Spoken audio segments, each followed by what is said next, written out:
Right, మరొక కీలకమైన వార్త ఇది మనకి. జూబ్లీహిల్స్ బైపోల్ మేబీ ఇంకొక 100 రోజుల్లోపే ఉంటుందండి. సో ఈ 100 రోజుల్లోపు జూబ్లీహిల్స్లో జరగబోయే ఉప ఎన్నిక, మాగంటి గోపీనాథ్ గారు అకస్మాత్తుగా అనారోగ్య కారణంగా చనిపోయిన కారణంగా ఇక్కడ ఉప ఎన్నిక అనివార్యమైంది. సో ఈ ఉప ఎన్నికలో దాదాపుగా ఇప్పటికే మనకి బీఆర్ఎస్ నుంచి ఆయన సతీమణి మాగంటి గోపీనాథ్ గారి వైఫ్కి టికెట్ కన్ఫర్మ్ అయిపోయింది. ఇక బీజేపీ నుంచి లంకల దీపక్ రెడ్డికి కన్ఫర్మ్ అని దాదాపుగా చెప్తానే ఉన్నారు.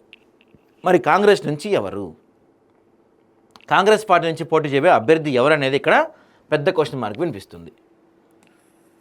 యువనేతగా నవీన్ యాదవ్, మాజీ mayor ఇమేజ్తో Bonthu Rammohan.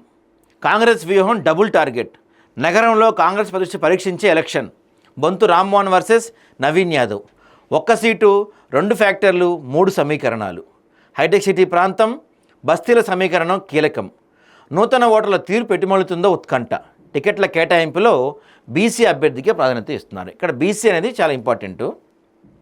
So double టార్గెట్తో కాంగ్రెస్ పార్టీ ఈ ఎలక్షన్స్లో ప్లాన్ చేయబోతుంది. ఇక్కడ ఇంకో కీలకమైన విషయం ఏంటంటే నవీన్ యాదవ్కేమో లోకల్, అంటే వాళ్ళ నాన్న చినశ్రీశైలం యాదవ్ లోకల్ క్యాండిడేట్. ఆయన ఎప్పటి నుంచో ఆ జూబ్లీహిల్స్ నియోజకవర్గంలో ఉంటున్నారు. స్థానికంగా మంచి పరిచయం ఉంది. నవీన్ యాదవ్ కూడా స్థానికంగా మంచి పట్టున్న నేత, కీలకమైన నేత. ఇక పక్కన బొంతు రామ్మోహన్ చూసుకుంటే గతంలో మేయర్గా చేశారు హైదరాబాద్కి. దాంతోపాటు ఆయనకి హైదరాబాద్ మొత్తం మంచి ఇమేజ్ ఉంది. దట్టు జూబ్లీహిల్స్లో ఉన్న కార్పొరేట్ వర్గాలు కావచ్చు, బడా వర్గాలు కావచ్చు, వీళ్ళందరి ఫాలోయింగ్ ఈయనకుంది. సో ఇద్దరికీ సమానమైన ఛాన్సులు ఉన్నాయి. కానీ కాంగ్రెస్ పార్టీ ఎవరికి టికెట్ ఇవ్వాలి, ఎవరికి ఇస్తే గెలుపు అవకాశాలు ఉంటాయనే దానిపైన తీవ్రంగా సమీక్షిస్తుంది.